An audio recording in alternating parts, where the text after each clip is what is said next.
Kamu hamil nak, lirih Rahma. Wanita itu tak bisa menyembunyikan kebahagiaan dan keharuannya. Netranya bahkan berkaca-kaca. Iya ma, aku hamil. Grep. Agam seketika memeluknya dengan erat. Pria itu menangis lirih. Hatinya sangat membuncah bahagia mendengar kabar luar biasa itu. Sayang, kamu hamil. Aku akan jadi papa. Bisik Agam dibalui pelukannya. Iya mas, kita akan punya bayi. Aku dan kamu akan jadi orang tua. Sana juga ikut menangis. Dia bahagia karena bisa mewujudkan impian mertua dan juga suaminya. Dia bisa memberikan anak sekaligus cucu untuk mereka. Terima kasih ya nak, mama sangat bahagia. Tolong kamu jaga baik-baik ya cucu mama, ujar Rahma lagi. Berulang kali dia menyusut air matanya yang tak henti mengalir. Pasti ma, aku akan menjaga dia sebaik-baiknya. Mama dan Mas Agam jangan khawatir. Agam melerai pelukannya, dan dia menyentuh permukaan perut sang istri yang terlindungi oleh desnya.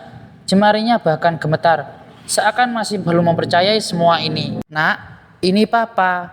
Baik-baik ya di dalam perut mama. Beberapa bulan lagi kita akan bertemu. Papa sangat sayang padamu. Papa janji akan jadi papa yang bertanggung jawab dan mencintai kamu nak, ujar Agam. Sana tersenyum bahagia. Dia mengusap air matanya. Ini adalah kabar bahagia, tak sepatutnya dia menangis. Gam, nanti antar istri kamu cek ke dokter kandungan ya. Mama ingin memastikan keadaan calon cucu mama di sana. Titah sang mama. Iya ma, setelah sarapan, aku akan antar istriku ke rumah sakit. Ayo kita sarapan dulu. Agam mengakhiri obrolan kali ini. Dia sudah tak sabar ingin segera melihat calon buah hatinya. Ketiganya kemudian segera sarapan. Baik Rahma maupun Agam sudah tidak sabar, ingin mendapatkan kepastian tentang kehamilan Sana. Ibu Sana sudah hamil 3 minggu ya pak. Kantong janin juga sudah mulai terbentuk. Seperti itu penjelasan seorang dokter wanita yang mereka kunjungi di sebuah rumah sakit besar di kota ini. Agam dan Sana saling berpandangan. Keduanya tersenyum bahagia. Hati mereka sangat lega setelah mendapatkan penjelasan sang dokter. Karena pemeriksaan sudah selesai, sang dokter membersihkan sisa gel yang ada di permukaan perut Sana. Setelah itu, keduanya duduk di depan dokter yang berhijab itu. Karena masih trimester pertama dan sangat rentan, sebaiknya jangan beraktivitas yang berat ya bu. Jaga pola makannya, lebih baik makan yang bergizi, tambah sang dokter, sambil menulis resep pada selembar kertas. Baik bu, saya akan buatkan resep vitamin ya. 1 bulan ke depan, ibu kesini lagi untuk pemeriksaan selanjutnya. Iya dok, terima kasih banyak, jawab Sana dengan antusias. Bahkan tangannya sejak tadi terus saja mengelus perutnya yang masih rata. Dia masih belum percaya jika dirinya bisa jadi seorang ibu. Apakah ada pertanyaan lagi? Jika tidak, bapak dan ibu sudah boleh pulang, titah sang dokter. Saya mau tanya yang agak sensitif dok. Apa boleh? Agam agak ragu. Dia menggaruk tengkuknya dengan canggung, karena pertanyaan ini sejak tadi sangat mengganggu benaknya. Dokter cantik itu tersenyum. Dia bisa paham apa yang akan ditanyakan calon papa muda itu. Tentu saja pertanyaan yang selalu diajukan oleh para suami di muka bumi ini. Tentu saja boleh pak, silahkan mau bertanya apa. Untuk aktivitas di atas ranjang, apakah masih diperbolehkan dok? Atau saya harus puasa sampai istri saya melahirkan nanti? Sungguh, Sana ingin rasanya menghilang saat ini juga. Pertanyaan suaminya sungguh sangat konyol. Dia sangat malu pada dokter cantik itu. Mas, kamu ini mengapa bertanya seperti itu?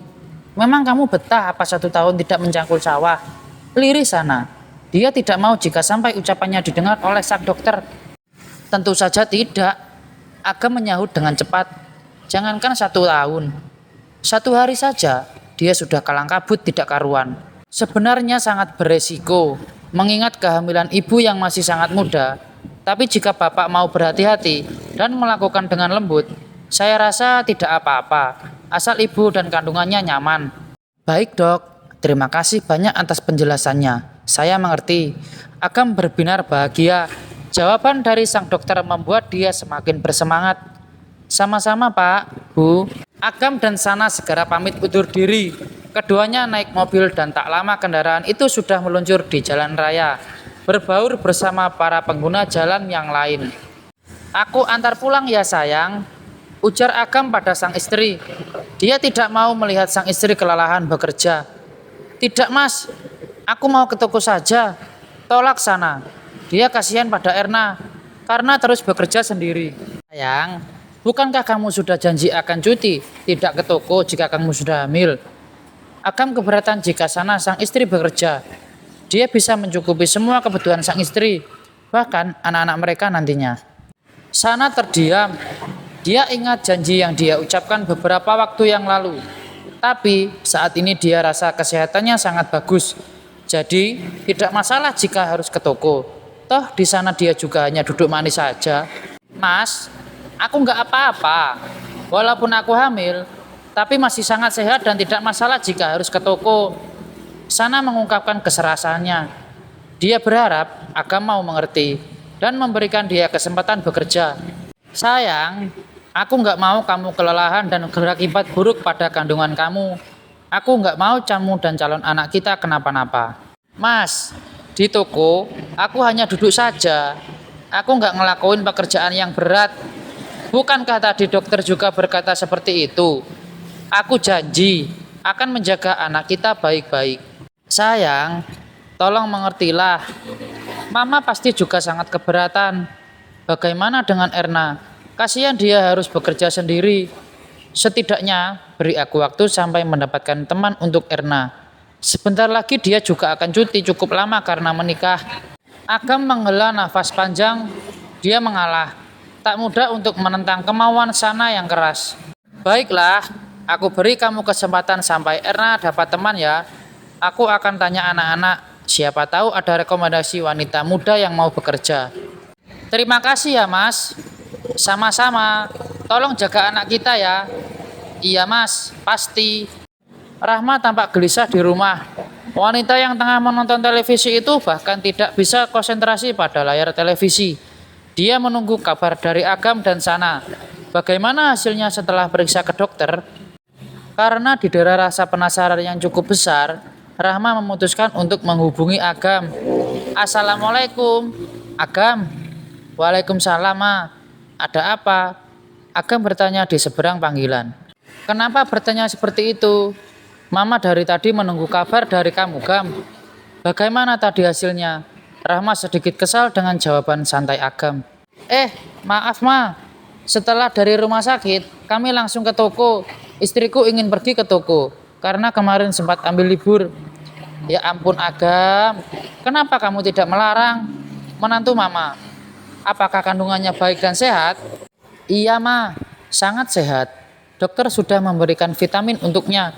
Aku sudah melarang, tapi dia bersikeras untuk tetap ke toko. Paling tidak sampai Erna mendapatkan teman. Ya sudah jika begitu, tolong sampaikan pada sana. Mama titip calon cucu mama ya, tolong jaga baik-baik. Iya ma, akan aku sampaikan. Mama jangan khawatir, istriku pasti bisa menjaga kehamilannya. Baiklah nak, mama tutup ya teleponnya. Iya ma. Setelah berbincang dengan sang putra, Rahma merasa lega. Setidaknya dia tahu Sana pasti akan menjaga kandungannya dengan baik. Akhirnya rumah ini akan ramai ya nya. Mbok sungguh sangat bahagia. Mbok Darmi yang tengah lewat menyempatkan diri untuk mengungkapkan kebahagiaannya. Iya mbok, alhamdulillah. Aku akan jadi nenek. Tolong doakan semoga aku panjang umur ya. Dan semoga kehamilan Sana baik-baik saja. Sampai dia melahirkan nanti. Tentu saja Nyonya. Mbok akan selalu mendoakan semua keluarga ini. Semoga Nyonya sehat dan diberikan panjang umur. Dan Mbak Sana juga sehat sampai saat melahirkan nanti. Terima kasih ya Mbok. Sama-sama Nyonya.